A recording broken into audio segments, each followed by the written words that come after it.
Hello guys, welcome back to my YouTube channel. My name is João. So today in this tutorial we are going to learn how can we connect SQLite with Python. So in this tutorial you will learn how to use SQLite database management system with Python. So we'll explore how to perform SQL operations such as create, insert, update and delete, and among another essential task that we'll find on the way of this tutorial. So if you have basic knowledge of SQL commands, you will be ready to manipulate data efficiently and integrate it into your software or your next application. So this tutorial I will say is for beginners, is beginners friendly. And if you don't know anything about SQLite, so this tutorial will be easy for you, so that you can connect SQLite with Python. So without wasting a lot of time, if you are not subscribing to this channel, please subscribe to the channel and give a like into the video. Then let's start the tutorial. So in order to use or to connect SQLite with Python, first thing that we have to do is to install SQLite in our machine, But likely when we install Python, it comes integrated with SQLite, so that means we don't need to install SQLite. So the first thing that we have to do is the following. First, we need to import SQLite in our script. For that we have to do import SQLite tree. So like that means we import SQLite into our script. If you want to check if SQLite is installed, the first thing that we have to do is the following. We just have to save this and let's do something. Let's execute this script. So for that, let's start. Let's execute the script. So when we execute the script, if we don't get any error, so that means the things are good. So everything is correct and we are ready to go. So now let's connect SQLite with Python. So to connect SQLite with Python, we have to do the following. So here let me comment something like that.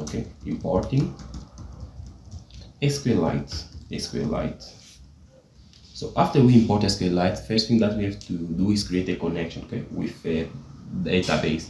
So for this tutorial we will use like a bookstore for our main example. So we'll create a bookstore so that where we can rent a book, we can save a book. So this will be a good example for you to go with. So to create a connection we have to do the following. So let's comment here. Creating a connection to the database, So to create a connection, we have to do something. Let's create one variable called con.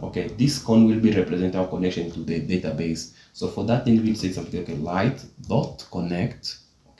Light.connect.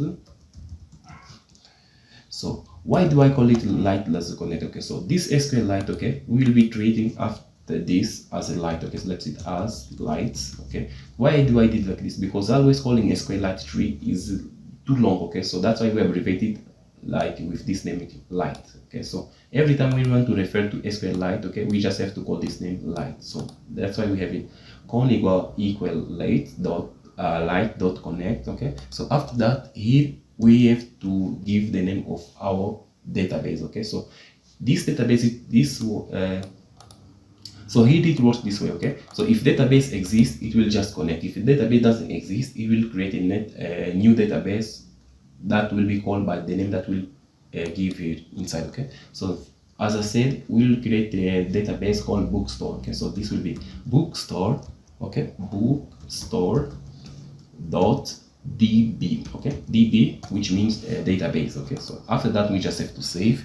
So in order for us to check if the thing is really connected or not, we just have to execute this script. Let's see, execute.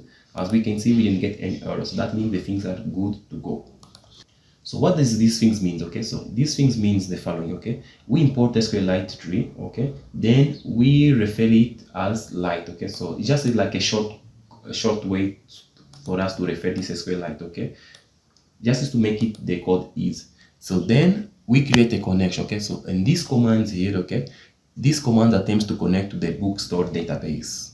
So if the database file does not exist, it will create automatically a new database.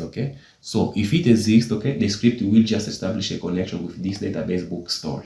So that is how this line of code works. So after we create this connection, the next step that we have to do is to create, to operate the create operation. After create operation, we do insert operation. After insert operation, we'll do update operation. Then after update operation, we'll be doing Then we'll be doing the delete operation. So for now in this tutorial we'll stop from here, okay? So in the next one we'll perform the create operation.